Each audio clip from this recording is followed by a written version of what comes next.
Bonjour, Bonjour monsieur, comment allez-vous? ça va grand, ça va, on est là. On est à Béguinage, on est équipé Béguinage. Est-ce que vous pourriez vous présenter pour les auditeurs?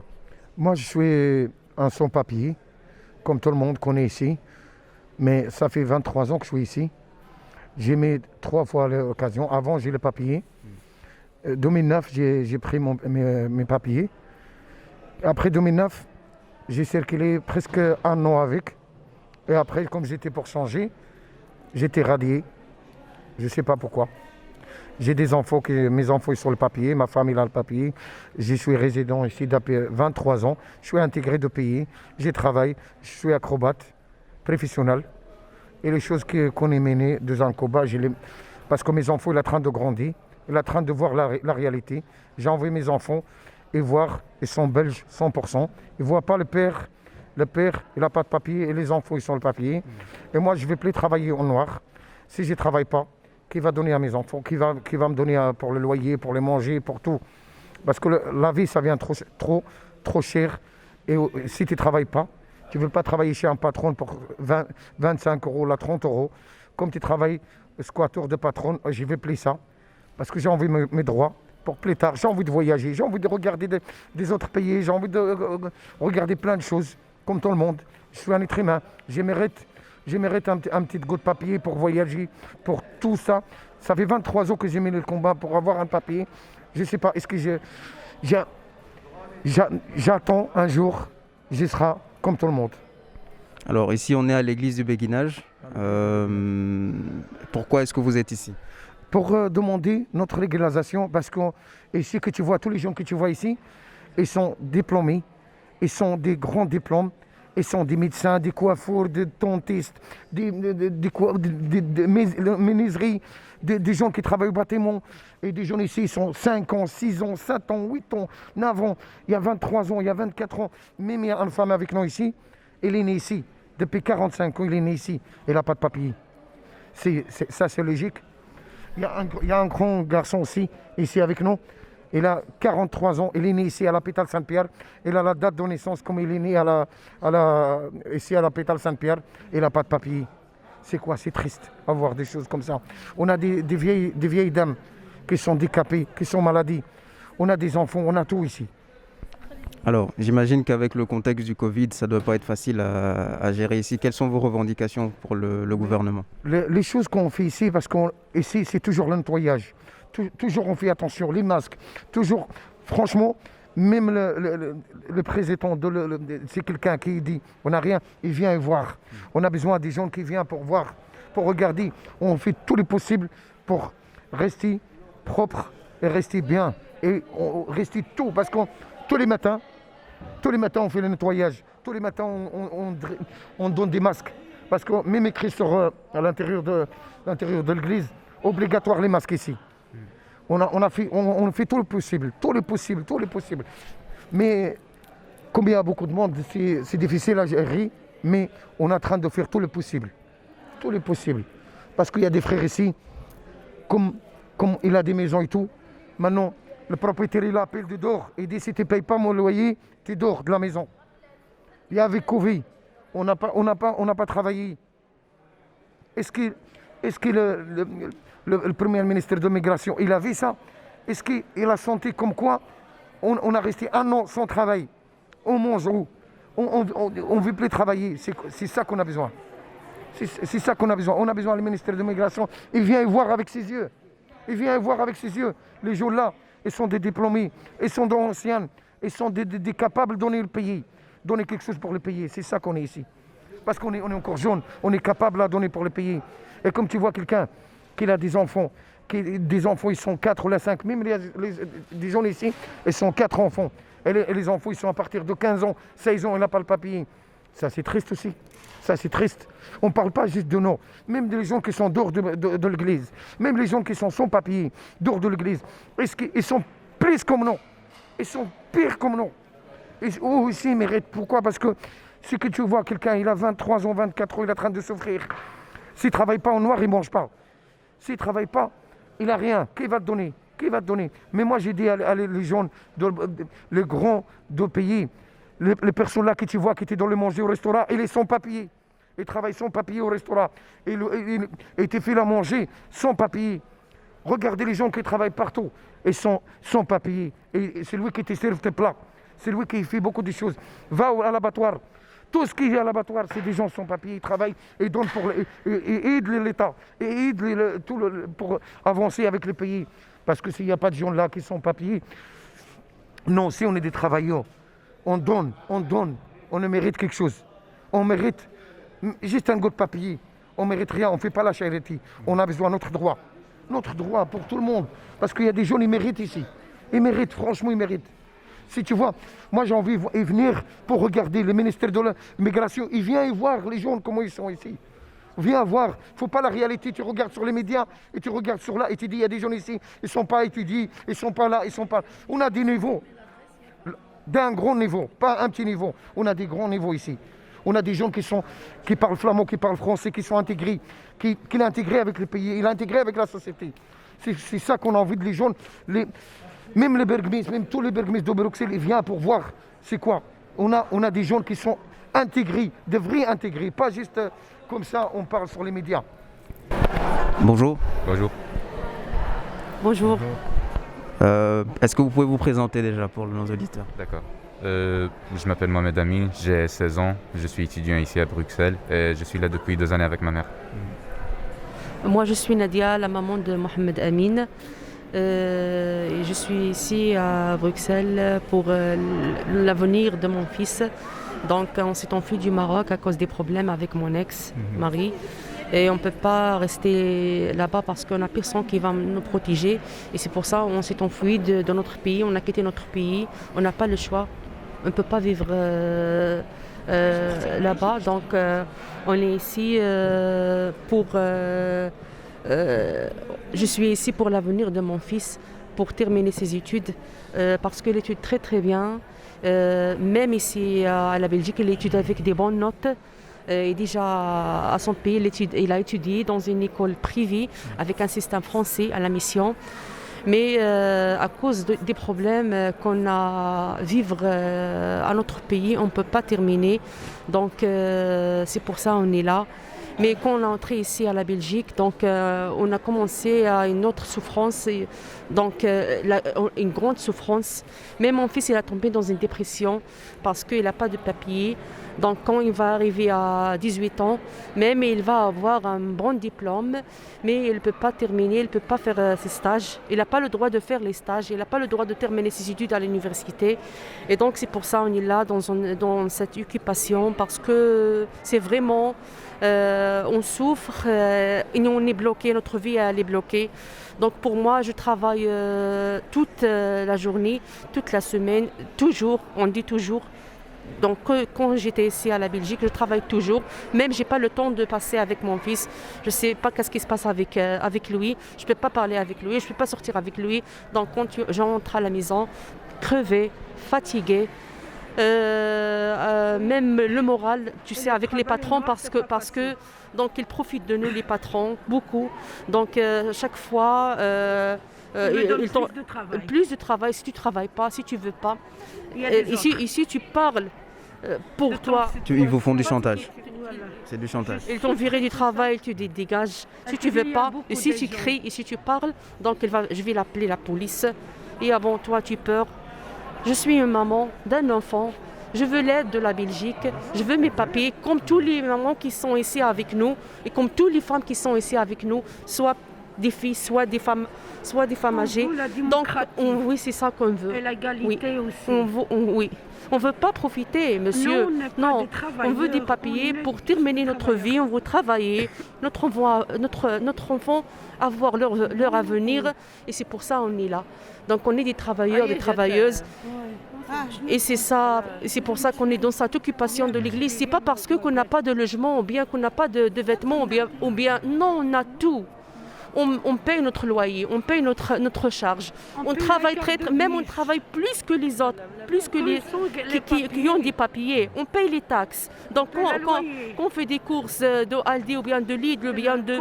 Donc on paye. Donc on a des contrats d'Electrabel, on a des contrats de Viva Aqua, de Proximus, il y a de Telenet. Même pour moi, je paye 900 € chaque mois. Il faut nous trouver une solution. On ne peut pas vivre comme ça. On veut terminer notre vie et c'est pour ça qu'on est là. Et on ne va pas sortir d'ici jusqu'à on va avoir notre papier, notre... L'égalité. Oui, Voilà. c'est ça. Alors, quel effet ça te fait, toi, de vivre ça si jeune et de voir ta maman dans cette situation? Franchement, ça me met en chagrin. C'est insupportable, quoi. Voir ta mère souffrir chaque jour comme ça, la voir venir de son travail sans rien manger, sans rien boire. Franchement, c'est vraiment... ça te donne l'envie de se suicider. C'est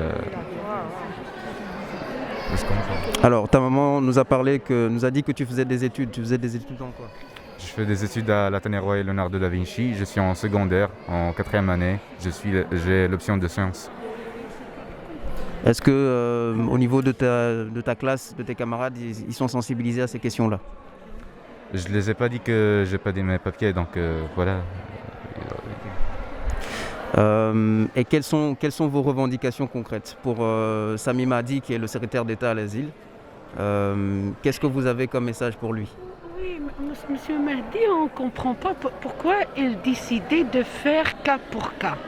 Le cas pour cas, on a déjà passé dans cette situation. Et on a toujours refusé. Et on a tous les papiers qu'il demande. Il faut faire ça, il faut faire le contrat de travail. On met le contrat de travail. Puis ils disent encore des choses encore. Et toujours on paye. Parfois on paye l'avocat. On n'a pas de l'argent pour payer l'avocat. On n'a que pour manger et pour le loyer. Et maintenant, Monsieur Mahdi, s'il te plaît, essayez de comprendre la situation de nos sans-papiers. Nous, on est des travailleurs. On ne profite pas à la Belgique. On est des travailleurs, on travaille, on paye le loyer, on paye l'électricité, on paye le train, parce qu'on a de la famille ici. On paye tout. On paye la carte de bus, 49 €, plus que les gens qui sont les papiers. On paye le train, tout. Ça fait combien d'années que vous êtes là tous, si je fais le... Oui, chacun, On oui. peut compter de 1 an 5 jusqu'à ans, 30 voilà. ans qui n'ont pas de papier. Donc 1 Voilà. an, 12 ans. De 1 an jusqu'à 30 ans. Jusqu'à Jusqu'à 38. 30 ans. Donc 30 ans que les gens font des demandes et qu'ils n'ont pas de réponse. Ils retirent les papiers de Ils les femmes. retirent leur- Et les leur gens, ils carte. sont ici, ils souffrent. On est plus que les esclaves d'avant. On est à 2021 et on est des esclaves. On n'a pas ici, on est venu ici pour la liberté, pour la démocratie qu'on trouve ici. C'est pour ça, mon pays, on aime mon pays. Mais on est ici parce qu'on est ici, on a plus de la liberté, pour les femmes aussi. Parce qu'on veut travailler, on veut continuer les études ici. Mais on n'a pas l'avenir. Par exemple, le Mohamed Ali, elle a rien. Elle rêve pas comme les autres enfants. Elle est toujours dans la dépression. Parce qu'elle a peur de demain, qu'est-ce qu'elle va faire quand elle va finir son travail. Elle n'a pas le droit de faire le stage. Parce qu'ils demandent toujours la carte d'identité. Et pourquoi? Et ils disent qu'on est des gens qui sont dangereux. On n'est pas dangereux. On est dans le danger, nous. Et on est des travailleurs. On ne profite pas à la Belgique. Les Belges, elles m'aiment beaucoup les gens. On est ici, j'ai des voisins, j'ai tout. Elles disent pourquoi vous n'avez pas l'égalité comme nous. Ben, je dis, tu dois dire ça à l'État. Et on est ici dans l'église parce qu'on a la dernière chance. Oui. Alors on va rester ici jusqu'à qu'elle va trouver une solution pour nous. On est plus que... Il y a des gens qui sont 20 ans. Tu veux que les gens qui sont 20 ans, ils sont ici pour retourner chez eux? Non. Mais on est habitués ici, on a de la famille ici, on a de la Belgique qui sont comme la famille de nous.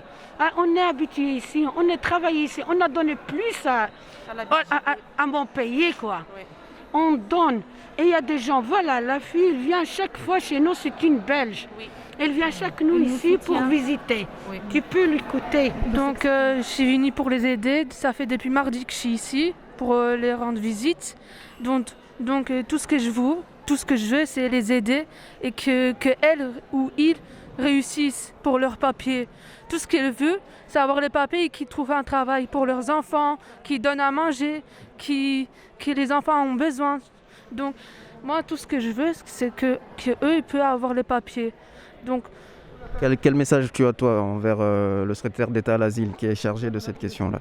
moi j'ai dit, donc, soyez en courage, soyez réunis ensemble, on va réussir. Il faut qu'il arrête de parler dans les médias et qu'il vienne voir la situation ici lui-même.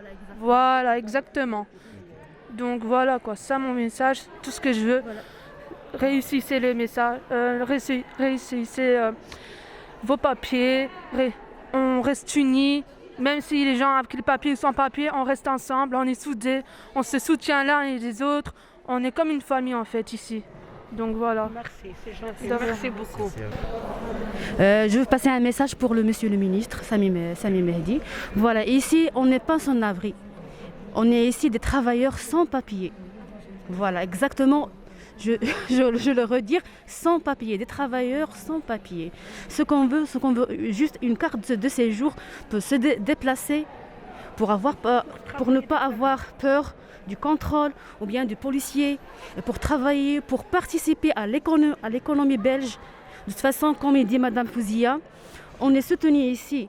On se considère comme des Belges. On a une très forte liaison entre les Belges et les autres familles. Voilà, on partage avec vous le chagrin, la joie, tous les sentiments on partage avec eux. Et pourquoi? Dans l'égalité, il n'y a pas d'égalité. Donc, Il n'y a pas la démocratie. il n'y a pas la démocratie, exactement. L'égalité aussi, il n'y a pas. Oui, on cherche le droit humanitaire, tout simplement. C'est ça ce qu'on compte, c'est ça ce qu'on veut exactement, le droit. Le droit de l'homme, droit de femme, droit des enfants, qui sont les troisième génération et qui n'ont pas un avenir, comme on disait l'exemple. On est venu pour chercher ça, le droit de la femme et l'égalité et la démocratie aussi. Alors on est venu ici et maintenant on a fait la vie ici maintenant. On ne peut pas retourner chez nous parce qu'on va commencer à zéro chez nous. Et on va trouver nous, parce que moi j'ai pas de parents. Et ma famille, j'ai la famille là-bas. Mais Vous avez quel âge? j'ai maintenant 46. Hein. Alors je peux pas retourner. Je venais ici. Vous ne les faites pas, vous faites 20 ans. Pardon? Vous avez 20 ans pour moi. Oh, oui, mais il y a une autre femme qui a maintenant 67. Elle est venue jeune aussi. Hein. Oui. Elle a travaillé. Et maintenant, maintenant, elle est malade, la pauvre. Elle ne peut pas travailler. Elle va retourner où au Maroc? On a déjà passé la vie, plus ma vie ici que le Maroc. Si je retourne au Maroc, c'est là-bas que je trouve dans la rue. C'est pas ici. Au moins ici, je travaille. Et j'ai les gens qui m'aident beaucoup. Alors, elles disent, elle veut retourner là-bas. Mais elle doit comprendre qu'on est ici parce qu'on cherche. On travaille maintenant, on est des travailleurs. On n'est pas des profiteurs. On travaille, on ne profite jamais à la Belgique. Parce que le temps qu'on paye 49 € à le bus, ça veut dire qu'on donne plus que les autres. On respecte la loi. Ici, on respecte la loi, oui, totalement la loi. On paye, logement, tout ce qui concerne, tout ce qui est économiquement, l'économie, on le fait. Les charges, la carte de bus, l'Internet, tout, la loyer, tout. Et ils disent nous, on profite, mais eux qu'ils donnent, oui, par exemple, le patron qui profite à nous. Oui. Il y a des hommes qui partent pour travailler à les marchés. Oui. C'est toute la journée, ils donnent 20 €. Toute la journée. Alors, c'est qui maintenant qui profite à... Oui. C'est nous qu'on est des malheureux ici. Oui. On est des esclaves de 1921 ici. On est pire que les esclaves. Avant, elles étaient au moins, les esclaves, elles savent. Et même des victimes. Et des victimes aussi. On est des morts maintenant. Avec le coronavirus, on est pire. On est pire maintenant. Elle doit trouver une solution pour nous. Et on a cette droit, quoi. Parce qu'on est plus que 20 ans ici. Il y a des gens qui sont 38 ans, c'est ça, 38 ans, 36. Oui, la femme, elle n'est pas là, elle est malade, la pauvre. Elle vient ici, puis elle retourne chez elle pour prendre les médicaments et pour reposer un petit peu. Ouais. Ici, il fait froid. Nous, on peut supporter le froid, mais les enfants, ils ne peuvent pas. Les grands, les femmes qui sont âgées de 67, 70, c'est quoi ça? C'est la honte, ça. C'est la honte ici. C'est injuste, voilà.